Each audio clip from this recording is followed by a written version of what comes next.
Welcome everybody to Bold Calling. This is our monthly series from Orum. I'm Laura. I run all of our events here at Orum.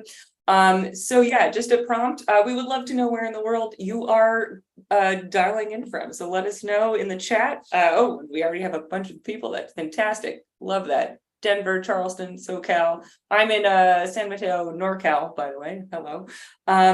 So we're gonna have a great conversation today. Very excited. We will be taking your questions at the end of the session. So at any point, if you have a question for Nick or Colin, go ahead and drop it in the Q&A portal at the bottom of your screen. We love questions. Ask us anything. And I will be sending out this recording. So if you have colleagues who couldn't make it or you want to revisit it, you will be able to do so. I promise I will send out the recording by end of day tomorrow, which is Thursday. So just a little housekeeping there. I'm very excited that we have Nick, who is one of the founders of 30 Minutes to President's Club, here to join us. So much experience, so much great knowledge. Excited to pick your brain. And from our side of things, we have our VP of Sales, Colin. Also, a ton of experience growing sales teams and everything. So it's going to be a good conversation. So I'm going to shut up and hand it over to Colin right now, and we'll kick this off.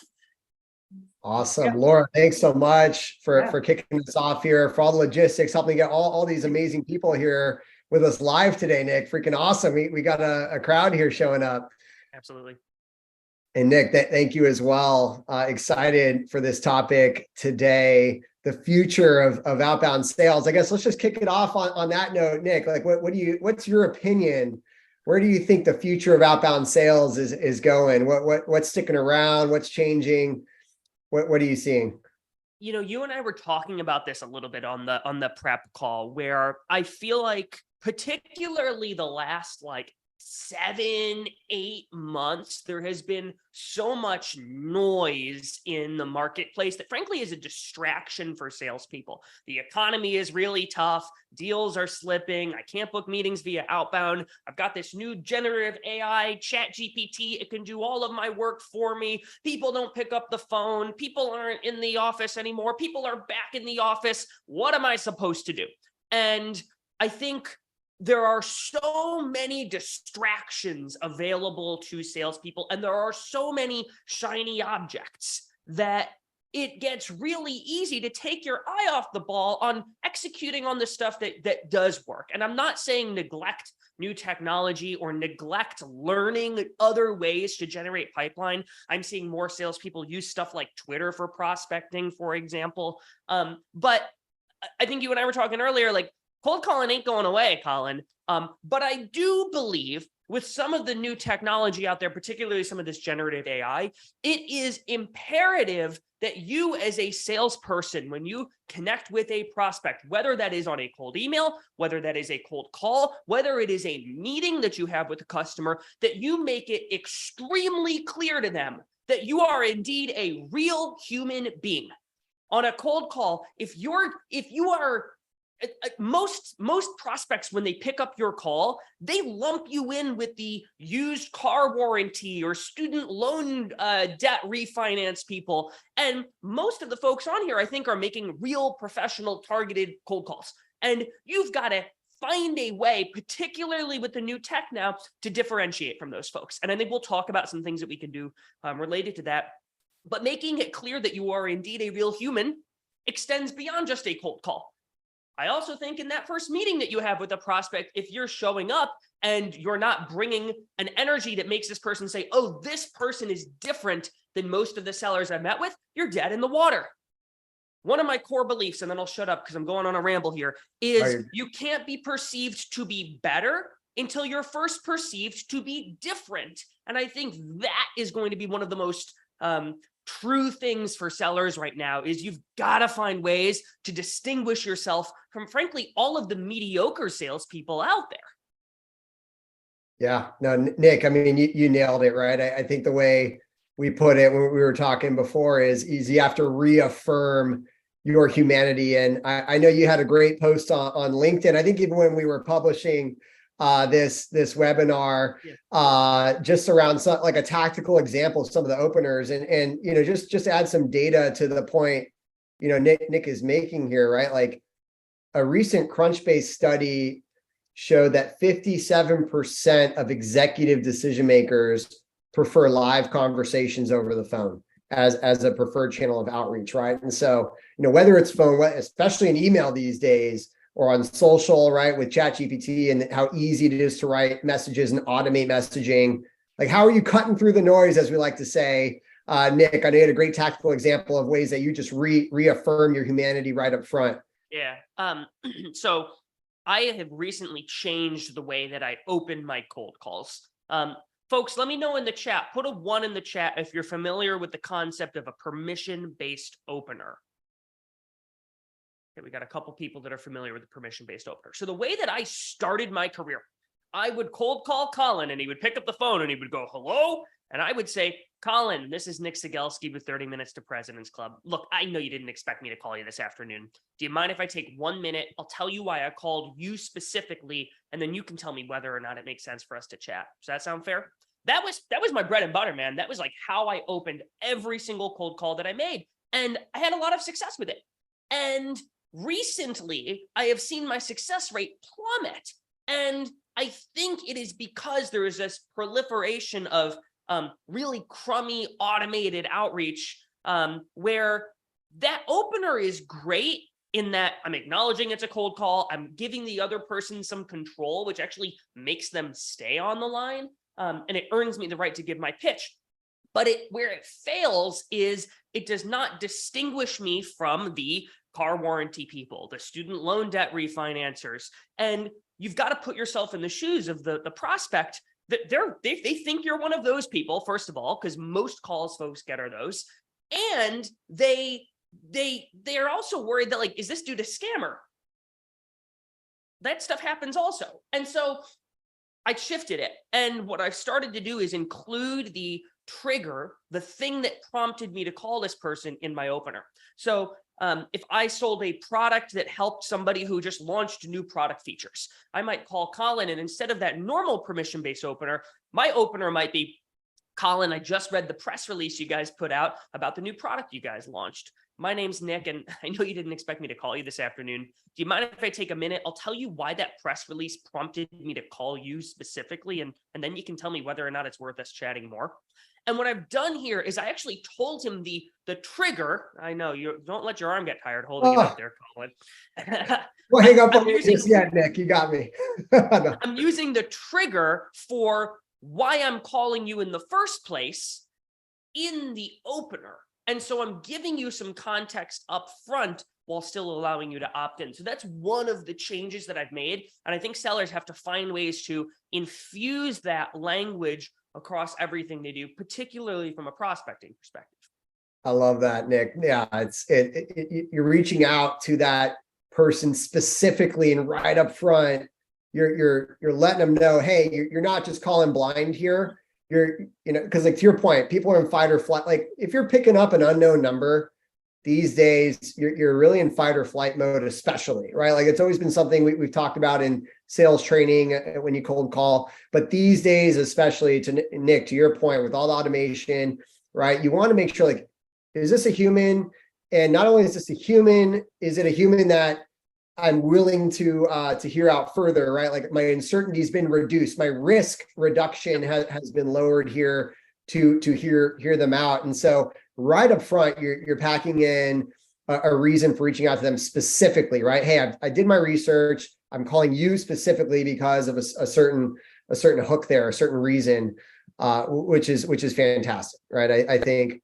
I'm curious about, you've got a whole team of folks that are cold calling, and we're talking about making sure that you hit them in the face right away with, yo, I'm a human being. And there's a big difference between saying, like, you mentioned the word fight or flight, right? The person picks up the phone, and most people are like, we think as sales people, when you're making a cold call, we all know that feeling you get in your stomach of being very, very nervous. I get nervous when I make my cold calls.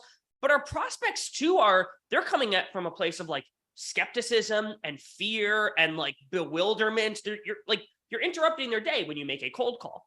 And I have to imagine you coach your team to do things from like a tonality and pacing perspective on calls. And I'm curious what you coach your team on, because I think that has a bigger impact than most folks realize on the human connection.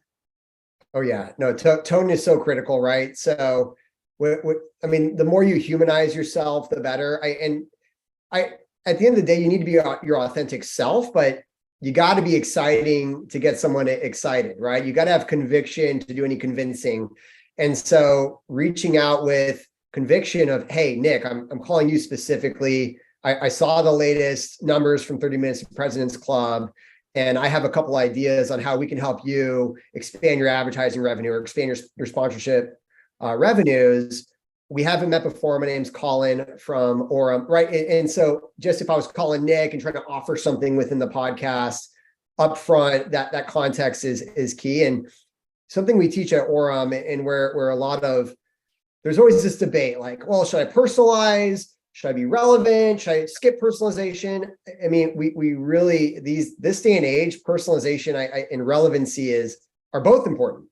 And the key is really blocking your time and investing, to Nick's point before. We all get distracted. You need to have focused call blocks. You need to have focused research blocks. And so you're doing your research up front and listing out the specific reason for reaching out to that person, right? The person, you should have some research and hooks there. And then, of course, their account or company or other key areas that you're focusing on. And do that research one time up front, where a lot of reps make that mistake, in my opinion, a mistake, or maybe just an area of efficiency improvement, is you force yourself to do the research between each call, but then you're having to intentionally decide, like you said before, Nick, you get nervous before calls. We all do, it happens, but you're adding more to that nervousness and compounding it every time. You're like, well, let me look up Nick. Okay, let me look up his number. Let me think about the research I want to say. I'm going to hit dial. I don't even know if he's going to pick up again. So you're going through that nervousness. Then you log the call. Then for the next person, I'm going to call Laura next. Look at my research. Okay, I'm going to hit call. And I've psychologically compounded that anxiety, right? Like, versus if I did the research one time up front and I just roll through it. I go from Nick, I go into Laura, and when I get Nick on the phone, I roll right into my hook, my pitch. So do your upfront research one time upfront and reuse it over and over again. That's why it's important to put it in a place where you can reference it. And then from a tone and messaging perspective, yes, right? Like, at the end of the day, like, if you're not like a naturally like energetic, go get them like type of person, not everyone is, you at least need confidence and conviction coming through in your tone. And I've seen some folks, like, if they can't bring up that energy on the cold call, just smiling helps, or keeping even like a sincere conviction tone. But you want to speak clearly and thoughtfully as to why I'm reaching out to Nick specifically here, and moments for pause and let them ingest, your hook and reason for calling. Yeah, I mean, you make a good point. I don't think there's enough acknowledgement of it is extremely psychologically taxing to make cold calls. And I don't think people recognize it. I mean, I presume most of the folks in this audience today occasionally pick up the phone and make a cold call. And I don't care how many decades you've been making cold calls, it's really freaking hard. It's really hard. You get the pit in your stomach. You call a prospect you've done some research on that you can help, and you genuinely are like, this isn't you trying to schlep a product. This is like, I know this business would benefit from having a conversation with me. And then they chew into you. They tell you to get a real job. They tell you, oh, you're a scammer. You get punched in the face repeatedly. You get socked in the gut, and it's really hard. And you've got to get back up and make another one. And the worst thing you could do is what you described, which is, let me do some research, let me make a call. Let me do some research, let me make a call. And the reason for that is those are totally different energy states, right? One is you're standing up, you're making your dials, you're trying to connect with people and get your energy up. The other one, you're clicking around on a computer, trolling the internet to find a news article about this person so you can try to personalize your value proposition. Those are not the same brain type or energy level. And so you're actually spiting yourself and prolonging that feeling of crumminess by mixing the two. And so you got to separate both of them. And I don't think enough sellers acknowledge the reality of the psychological strain there. And so you're right. If I'm going to be ripping 50 dials out, I'm blocking 90 minutes on my calendar. And I've already found the numbers. I've already done my research. I already know what I'm going to say. I've got my script written on a piece of paper, and I'm going to rip through the dials, and then I'm done. I can move on with my day and do all of those other things. But when you sprinkle your dials, a couple at 9 a.m., a couple at 10:45, it's almost lunchtime, I'll take a break. After lunch, I'll do a couple. The entire day you spend in that anxious, crummy state. And so what you actually inadvertently do is you tank your energy level, and that's not sustainable. I mean, I see Nick put in the chat, he goes, first sales job was 100 cold calls a day, 100% commission gig. That's got to be brutal, man. Like, talk about the weight of those calls on you. That's hard. That's really hard. And if you acknowledge that, it can be a little bit easier to navigate it. 100%, 100%. And it's, it's funny, even when you're in a call block, what I see reps do often is like, they'll have they'll have a conversation, maybe they'll book a meeting, and then they kind of like get distracted again. Right. Or they go focusing on like following up with that one call.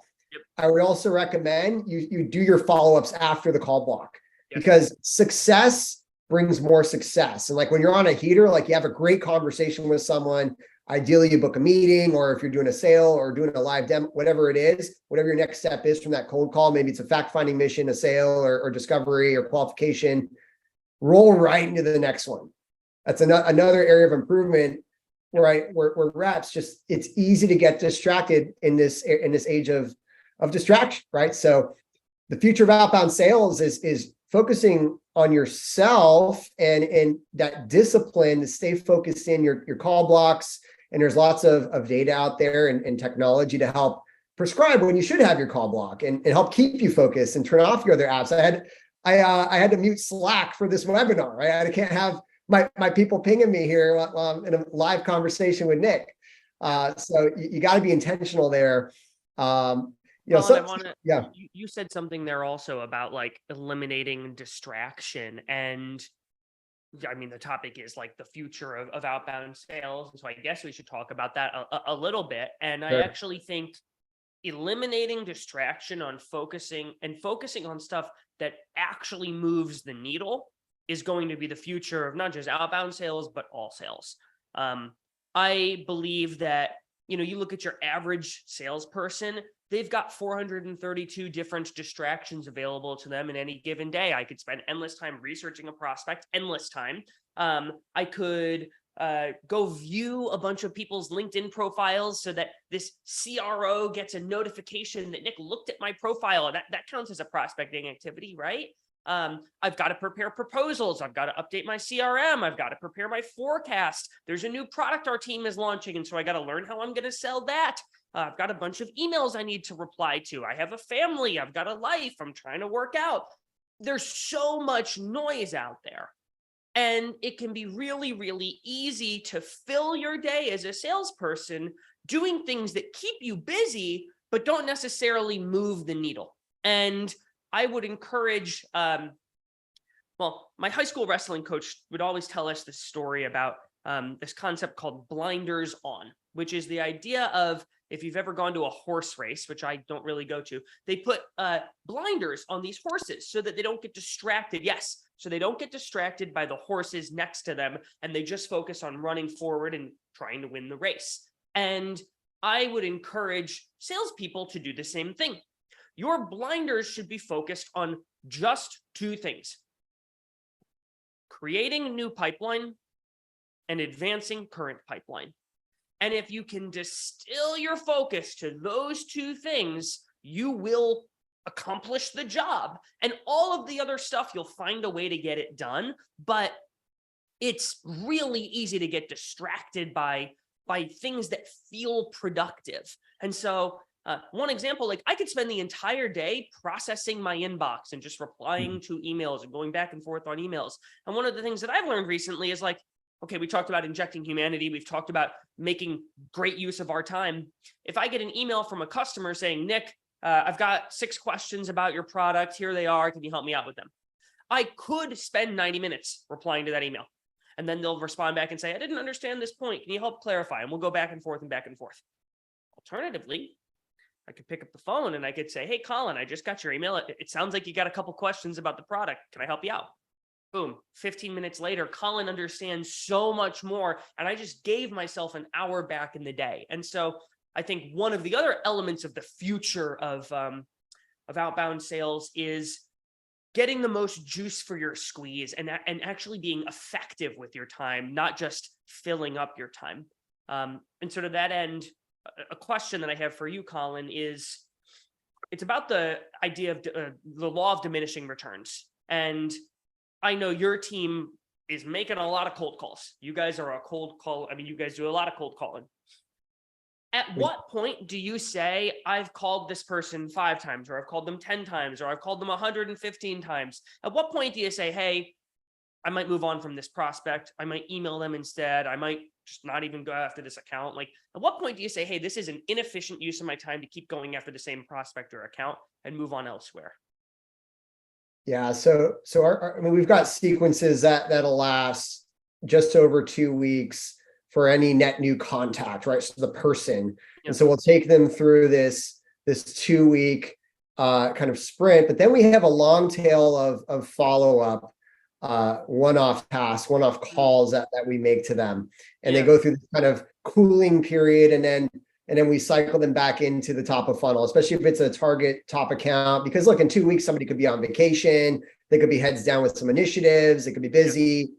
And so you want to give them a bit of a cooling period, and then we recycle them in.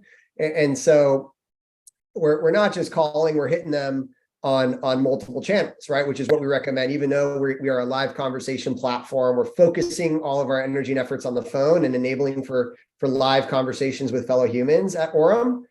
But we're not neglecting any one channel, right? We're being omnipresent, because buyers will respond differently to different channels at the end of the day, right? So you have some buyers that will reply to email. You have some buyers that will answer the phone, and even answer the phone from numbers they don't recognize.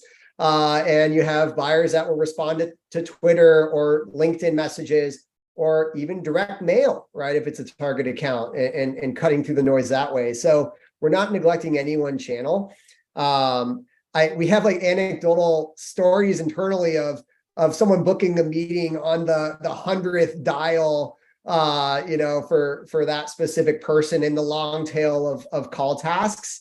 But by and large, we're getting folks within that 2 week sequence. We're doing that multi-touch approach, and then recycling them back through. So we're constantly moving through different contacts. Even at the same company, we'll stagger the type of people at an account. So we're not just hitting one account over 2 weeks. We're hitting different people at the accounts over sets of 2 weeks each. So just tactically how we think about it. Yeah. So John wrote in the chat, he said 2 weeks pound, 2 month mild press, 2 year drip. It actually sounds like you're doing 2 weeks pound, 2 weeks of like really targeted, pretty dense outreach, 2 month of maybe mild press / drip, and then you go back to pounding it again. Is that sort of right? Yeah, that's a good way to think about it. And look, this will vary by who you target in your industry, and you should also look at the average tenure of the personas that you reach out to, right? So we're reaching out to sales leaders, and look, like, for better or worse, sales leaders tend to have higher attrition at, I'd say, mid-stage and SMB companies, right? The average tenure of a revenue leader is 18 to 24 months, right? So you need to try and get them while they're in either the early part of their tenure or in that middle part of the tenure. Otherwise, even getting someone into a deal cycle towards the end of that tenure, you might risk that they move on and you lost your champion mid-cycle. Yeah. Whereas in more established business, like an enterprise account, the tenures tend to last longer. There's more opportunity for mobility within the account. Yeah. So you could have a longer tail there, maybe more of that 2 year drip, if you're targeting an IBM versus a growth stage company. So it does vary. It's not one size fits all, John. Just to address that. One other question that I've got for you, and we were talking about this a little bit on our prep call, Colin, is there used to be a time that like you would never call somebody's cell phone number because, well, everybody was working in the office, and there was a shift, obviously, of a lot of people were working from home for a while, and if you called the office, you were calling a line that wouldn't get picked up for the most part. And then you've got stories like, I don't own a phone other than my cell phone, and so if you want to call me, you call this phone. This is the phone that I'm used to. But like, I think everybody here has probably had the experience of calling a prospect and they get really angry that you called their cell phone, and then you call other people and they don't say anything, and it's a really pleasant experience. And then I've heard some people say, "Oh, that's unethical. You're intruding on their space." I've heard other takes. Like, I guess what's your take on calling cell phone numbers? Yeah, look, you're going to have people that yell at you on any medium of communication. You got people that reply on email that say, "Don't ever email me again, unsubscribe," right? So I think first and foremost, whatever channel you're reaching out on, you should respect what they ask. So someone says, don't call this number again, take me off the list. By the way, there are laws that protect that person, and you should take them off the list, first and foremost. But you got to meet people where they are, right? And so, post pandemic, I mean, people are on mobile. They're getting their direct lines forwarded to their mobile. You're in this world of hybrid work, and so we will call people where they are on their direct lines, on our form fills, on our demo requests, on our website. We're requiring a cell phone. We're requiring a phone number, and it's most often a cell phone number, or if you call their business line, it's forwarding to their cell phone number. And so, I mean, for the people that get upset about it, they might get upset about the phone and you email them, but there's also people you email that just say, "Unsubscribe. That was the worst email I ever seen." Mm-hmm. And you call them and they just melt, right? So recognizing a percentage of your addressable market is going to respond to different channels differently. And I see some questions in the chat about, EMEA, GDPR, 100%, you should respect, of course, and Nick and I are not lawyers here, by the way. You should familiarize yourself with any market that you're prospecting into.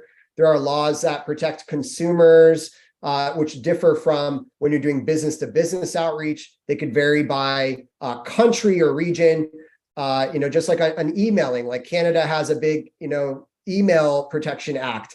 So just recognizing the markets that you specifically prospect into, you should familiarize yourself with the best practices.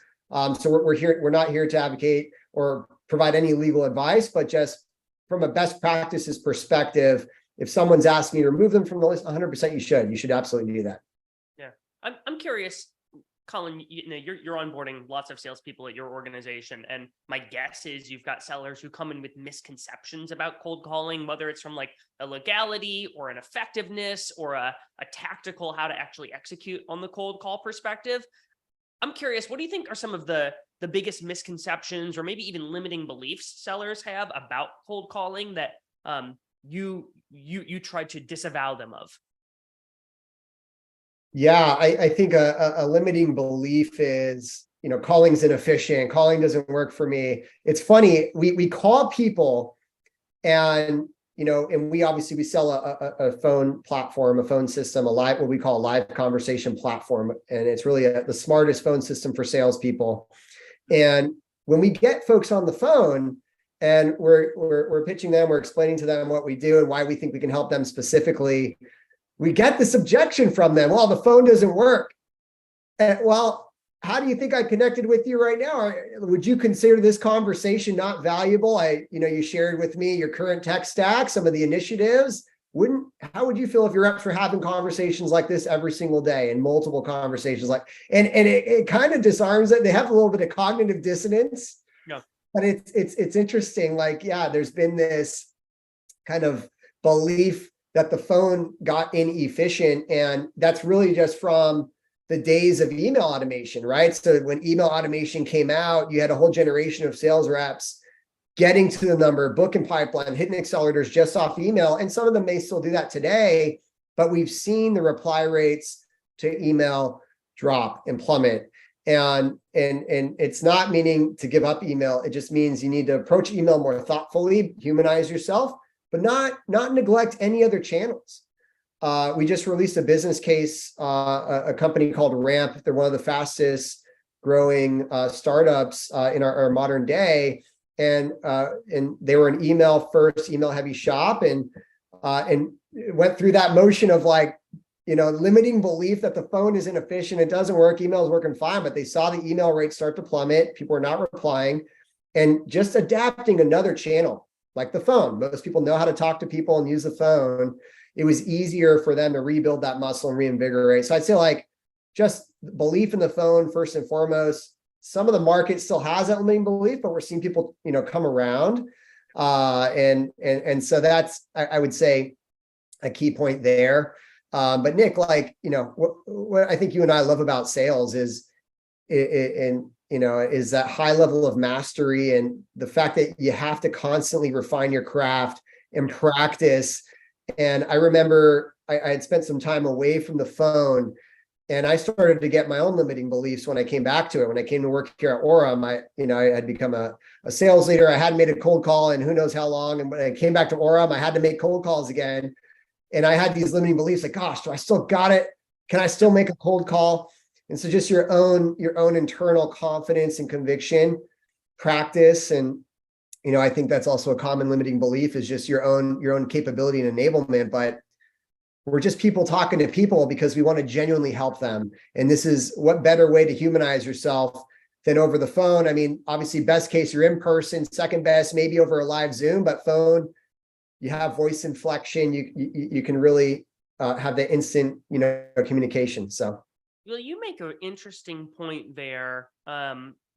When you had to get back to cold calling, you may have had the imposter syndrome. You're like, do I still got it? I think a limiting belief sellers have about cold calling is that they got to get it right.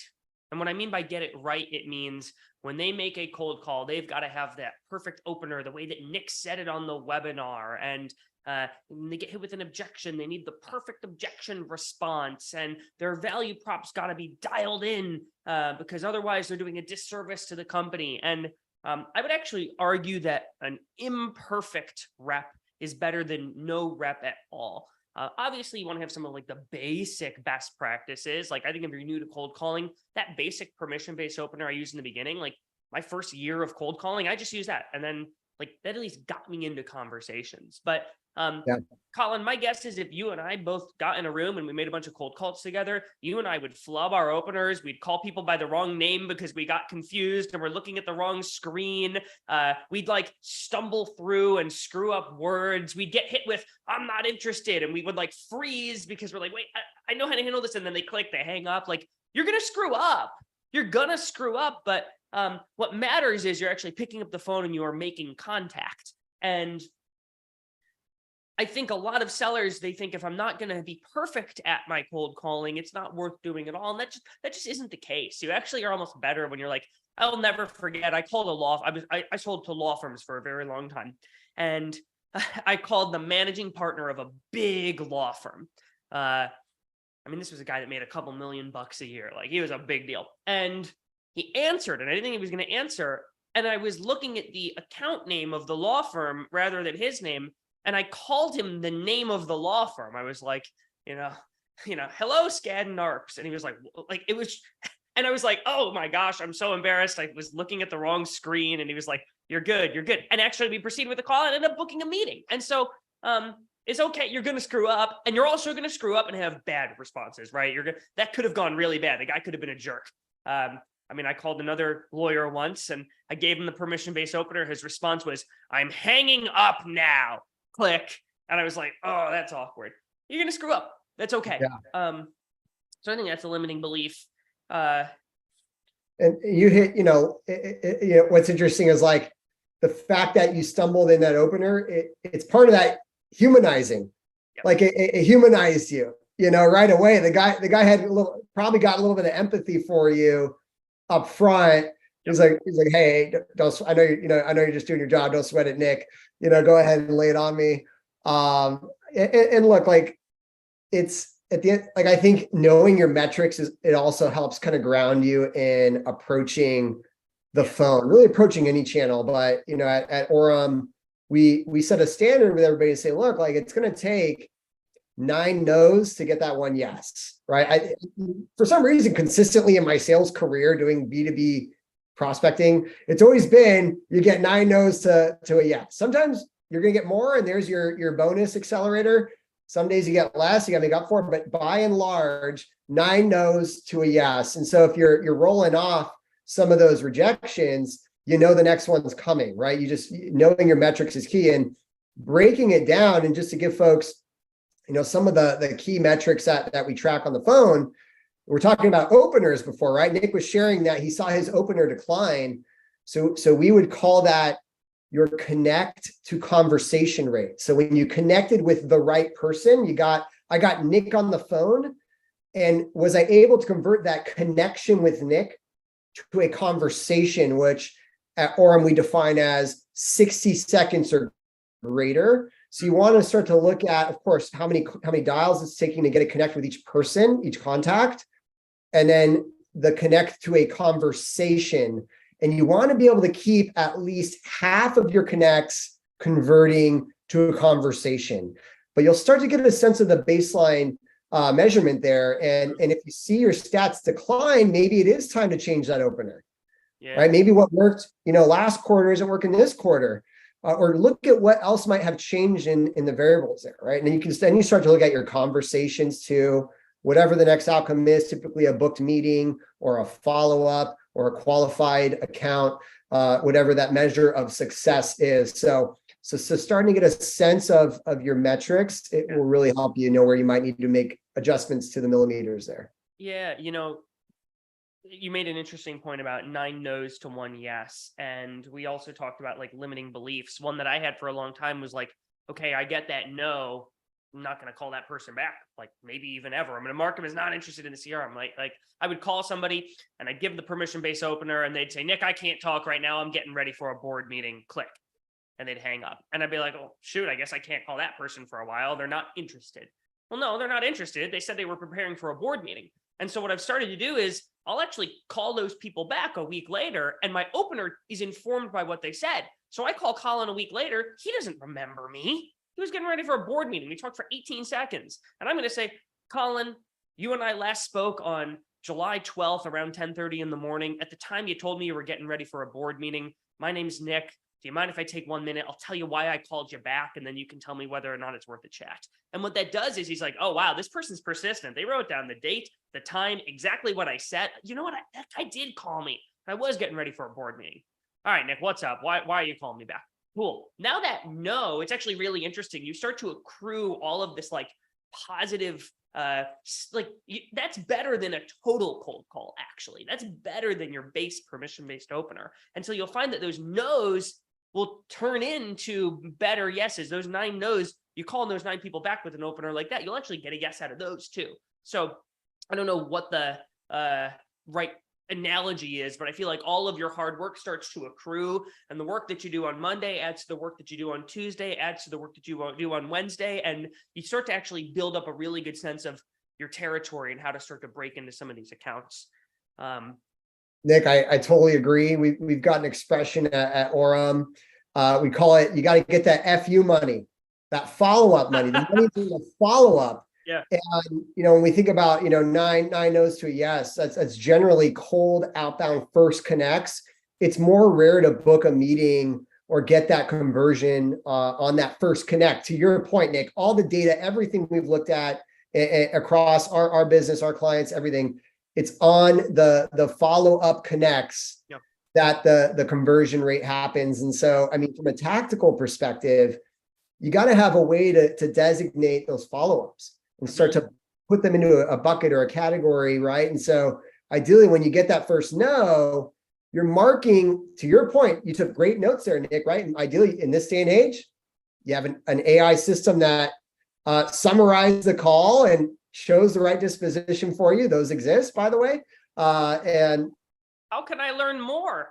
Can you learn more? Check out Orum.com, Orum.com, folks. I promise this isn't a full Orum commercial here, but really, you can start to get a whole call list based upon call outcomes, right? So every time you had objection was running into a meeting, and I want to do a blitz list on already on a competitor, run a blitz list. I want to do a blitz list on follow-up required, busy running into a meeting. I'm not the right person, or what have you. You create your different disposition categories, and then you can go back in your call history, and there's your warm or follow-up list. Because, by the way, it's the right phone number. Yeah. You ideally have a note on why they weren't interested at that time, what competitor they're on. Maybe you found out a renewal date for that competitor, and you're coming back prepared with some trap setting questions on that specific competitor.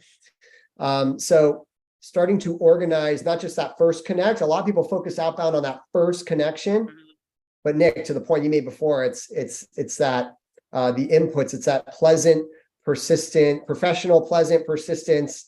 Use some alliteration there in the follow-up. Yeah. I'm seeing a cool conversation in the chat. Alex was talking about, it's important to keep a short memory when you get a really rough, rejection, and you don't want to be down in the dumps for the rest of your calls. And Emma talked about how she uses music as a way to, if she has a bad call, to sort of like reset. It sounds like a pit bull puts her head in the right space. I've got two things that have sort of helped me reset after a tough call. And I think this applies even beyond prospecting. This is like when you're working your pipeline also. One, I tell myself that success in sales is determined by the number of uncomfortable conversations that I'm willing to go seek out. And cold calls are uncomfortable conversations. And when you train your brain to say, oh, doing this really uncomfortable thing is actually like going to bring me success, and like that is literally what defines like my success. Am I willing to have this hard conversation? That applies to prospecting. That applies to Colin. If I'm working a deal and you're my buyer, and we get to the point where like, I got to ask you for your business, it can be uncomfortable for me to be like, so you going to buy this thing or not, man? And I might not say it that way, but like, it can be uncomfortable to do that, or it can be uncomfortable to push to multi-thread in an organization, or it can be uncomfortable to be like, Colin, I'm getting the sense that like, you're not crazy about this demo that I'm showing you right now. Am I totally off with that? No, Nick, this isn't a fit. Cool. Okay, that's good. That can free up time for me to do other things. So you should be seeking out those sort of uncomfortable moments. That's how you win. The other thing I learned from Jeb Blunt in the book Fanatical Prospecting, he talked about you get an index card like this one, and you write 4 letters on it, NEXT, which spells next. And I tape it. I have one taped to my monitor here. And when I have a bad call, I look at that one, and it just reminds me, on to the next. Yeah. I love it, Nick. And by the way, like sales is so much about psychology and about emotion, right? Like all the classic sales trainers remind us of this, and you use emotion to sell, right? And sales is Zig Ziglar, I think, said sales is a transference of feeling, right? And so the way that you're feeling about yourself and the products you represent and the services, that comes through in that. And we talked about tone before, the tone that you represent, not just on your cold calls, your outbound calls, but when people come inbound to your store and you're saying, hey, what brought you in today? Or what are you looking around for? Or on your discovery calls. Similarly, that energy is felt, that conviction, that excitement, that confidence when they ask about a competitor or they ask about the pricing. You got to be sharp with the way that you represent yourself. And I'll say, I know people were talking about a playlist about music. I think music is a great way to decompress. Something else that I've done in my career is I've kept a playlist, my own playlist of some of my most successful calls, right? So if you have a technology where you've been able to record your calls, and you had these calls, you're like, gosh, I really slayed the dragon on that one. I overcame those objections, and I really nailed my opener and my connect to conversation and book the meeting. Save those if you have an opportunity to save them. If you're recording it in a state that allows recording and you have that, go back to them, and it reinvigorates you, reminds you. If you're coming off those 9 no's, you're like, gosh, I need to remind myself I still got it to get that next yes. Going back and listening to yourself when you were winning it just reminds you. It's like going back and replaying tape. Probably, Nick, when you pin that guy back in wrestling, right? Maybe you're getting pinned week over week, and you just got to remind yourself how you really won some of those matches in the past. Just the way I think about it. Yeah, I love it. I think if you're calling in a group, also Simon wrote something. He said, if you're making calls in a group, keep the bad calls to yourself so it doesn't drag others around you down. They're probably going through the same thing, but keep the team positive. I actually have a different take on it. I think that if you as a group accept that, like, you're going to have tough calls and you're going to make mistakes, you will be the reason that a call goes bad because, you weren't in the right headspace or you froze or something happened. But I think the team's mindset should be that stuff's going to happen. And if you're feeling down about it, actually the rest of the group can help lift you up. And I don't think there's anything wrong saying, wow, I really screwed that one up, guys, and turn it into that as opposed to, wow, this is terrible. I'm not cut out for this. Like, this happens with me all the time with my business partners.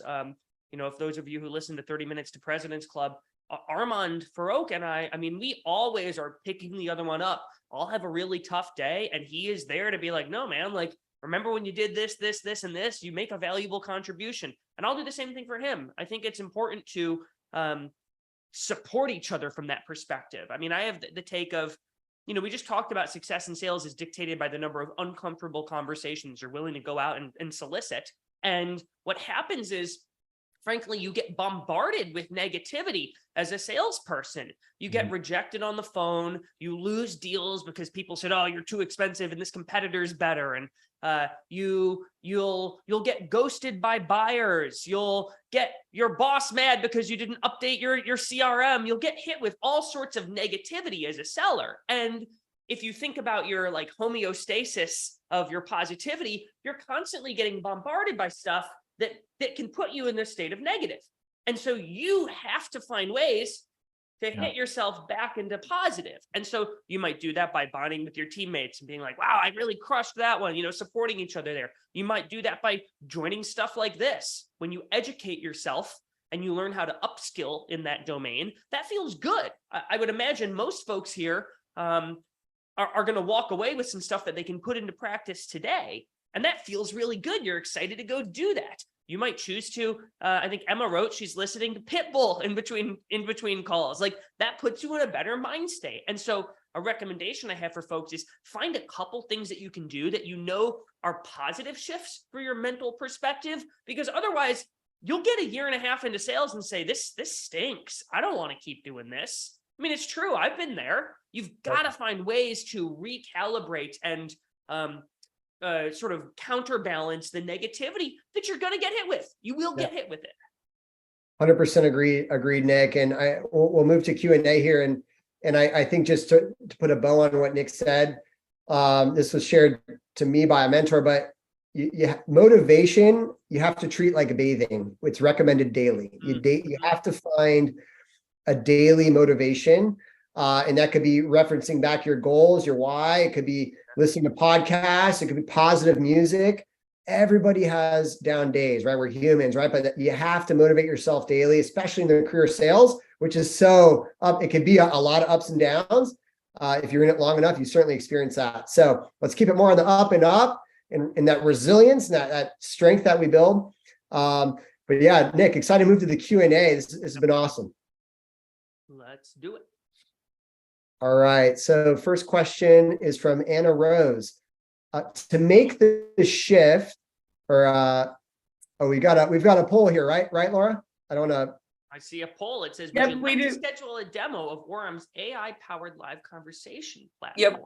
So, just let us know. If you do, we'll reach out. If not, no worries. On to the Q&A. I'm hitting yes, though, because what I want to do is, instead of picking up my cell phone and dialing one number at a time and listening to a bunch of dial tones, I want to get to put all of the stuff that I learned today into practice rapid fire. And so for that reason, I'm going to be requesting a demo of Orum.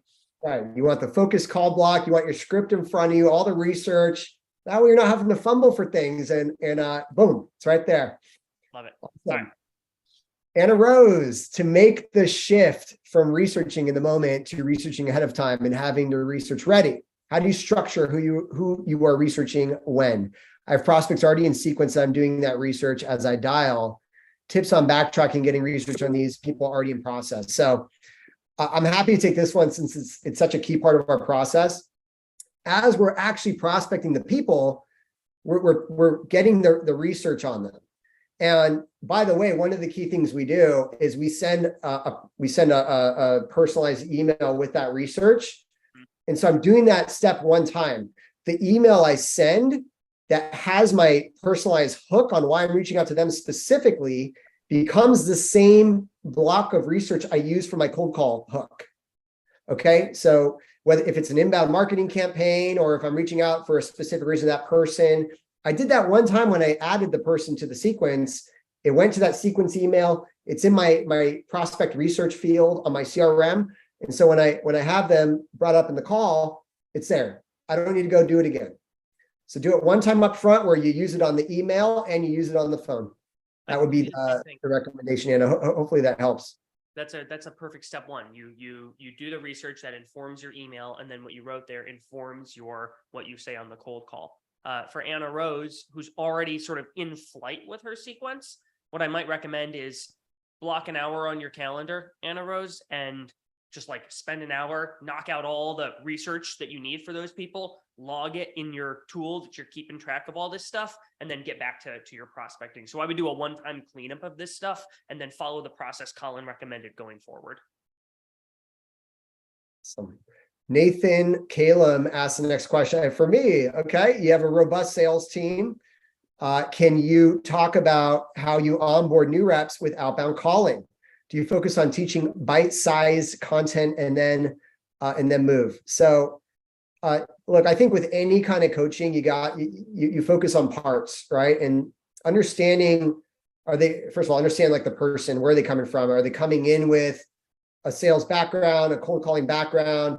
If we're talking about someone brand new to sales, what is their so in the interview process, we really look for someone that has like high communication IQ. They've got a great communication background in terms of talking to people live, because look, we sell a live conversation platform. It's a key part of our criteria. And so when we're bringing them in and teaching them our cold calling practice, we break it up into those parts, like the opener, right? So the way you connect with a person, how do you turn that connect to a conversation? How do you take that conversation and close in the meeting? And then how do you confirm that meeting and lock it down and ensure they show up, and everything that happens between the cold call and the actual meeting to make sure hold rate stays high. So chunk it up, bite size. Any good coach, whether it's like a wrestling coach, a golf coach, or a surfing coach, if you give it all at once, they're going to remember none of it. You have to really chunk up 1 millimeter at a time. Like, what are we focusing on? What are we focusing on today? Today, we're going to be focusing on your pop-up. Today, we're going to be focusing on your opener. You're opening the face of the club. It can't be all of it at once. Nice. Jay, or where am I here? Jay asked the next one. When taking the multi-channel approach, do you have a strategy for how to order them? LinkedIn first.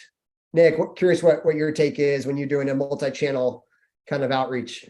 It's what you described earlier, Colin, which is the step one is that research email task, where what I'm doing is I'm writing a personalized email as a first outreach to somebody, and that research then informs what I'll put in, what I'll say in my cold call, what I might write on LinkedIn. So I'm definitely connecting on LinkedIn, but that's not usually my first step. My first step is going to be personalized email and then call. And one thing I would recommend is the density of your outreach, I think, needs to be pretty tight. I've talked to salespeople where it's like, I call once a week, or I email once a week. And I just don't think that's enough. I think you need to spike on the other person's radar. And no offense to our wonderful marketing teams out there, but like, that's their job to send out a once a week drip. Your job is to make it very, very clear that you are a real human being that is trying to connect with another human being. And you don't do that by one outreach a week. Yeah. I'll say something that, and Nick, by the way, Nick and I have done business together between Orum and 30 Minutes Presidents of Club. Something that I still remember that Nick did that really humanized him on the LinkedIn topic. He left me a personalized LinkedIn voice note that was really thoughtful, really personalized, and that so much that I still remember. And I was like, gosh, like Nick really thoughtfully reached out to me specifically. Next one's for you, Nick. Where did you get that shirt? It's sick. I got it at Urban Outfitters, actually. It's called BDG, the brand of it. So I'm glad you like it. Thanks. That's awesome. I'm gonna jump down here to Simon Crapo. Here we go, Crapo. Let's go. If you can't find a trigger to your permission-based opener, do you just go back to your normal permission-based opener? What are you using to find triggers? ZoomInfo, LinkedIn, how do you have those triggers ready to go for each call so we don't fall into the research style? Great. Excellent question. So if you truly cannot find any trigger whatsoever, yes, you can always fall back on the permission-based opener. What I might recommend, though, is do some thinking about what are some common triggers that you could use that are based on like information about the company versus the person, or firmographic information about like the type of person that you're calling into, because there's usually a way you can infuse some sort of trigger into that opener, even if you can't find like a press release about a new product that they released. However, what I would recommend that you do is sit down with a pen and paper for 45 minutes and think about what are the most common triggers, reasons that you could that would prompt you to reach out to somebody. Okay, they launched a new product, or I saw a blog post come out from the company where they talked about their philosophy on something, or, oh, they tweeted something that says XYZ. Find common reasons that would inform you to say, this is a good prospect for me. And then what you should do is, like, you say, okay, should I be looking at ZoomInfo, LinkedIn? Where do I find them? You know where you're going to find them. You have to define that on your end. And so, like, for me, for 30 Minutes to President's Club, I'll reach out to, we work with a lot of sales tech companies, Orum being one of them. And so for me, when I see that, if I was prospecting to Orum, if I see that they just launched a new feature of what Orum can do, well, my guess is they want to teach all the salespeople that listen to my podcast about that. And so that might be a trigger for why I reach out. Or I might see that they just hired somebody new on their marketing team. Or I might see a job description and they write about an initiative. Hey, you'll be expected to help support XYZ. Okay, can I tie what I sell to that initiative? And so the advice here is predefine the triggers that you want to look for. I recommend like 4 or 5. And then when you're looking at an account or a person, look for just those 4 to 5 triggers. And if you can't find those, yes, just default to the permission-based opener because of the diminishing returns to trying to find something that's outside of sort of your swing space. Yeah, awesome. I'll try and tackle 2 questions in one in our last couple minutes. So Nathan and Joy both asked about getting the team to make calls. Nathan asked it more in the sense of a remote environment. And Joy just asked it, and how can I get the team to make calls? And look, like, we felt the same way at Orum. That's why we built Orum. Just to end on this note, we have a 100% remote team, and having the energy of a sales floor is so important. Like, I came from a world of sales floors. You have to have it. And our mission is to bring that energy to other teams, hybrid remote teams and office teams, and calling together in a virtual room like this one on like we're doing here, like in a webinar type of environment, is what we've recreated on Orum. We've created this virtual Salesforce environment to actually do your calls where you're calling with your peers and you're having that experience that you would on a normal sales floor. Because look, the reality is people are hybrid these days, or you might have multiple offices with SDR or inside sales folks all over the place.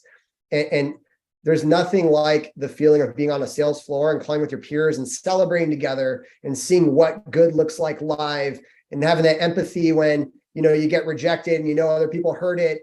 And I'll say, it's been such a core part of my sales career, and it's something that means a lot to the people here in the platform we've built that we want to bring it to our peers as salespeople. So that, I tried to tackle both of those. I know we didn't get to all the questions and we hit time here. Laura, or maybe Nick, where can folks find you and keep up with you, Nick?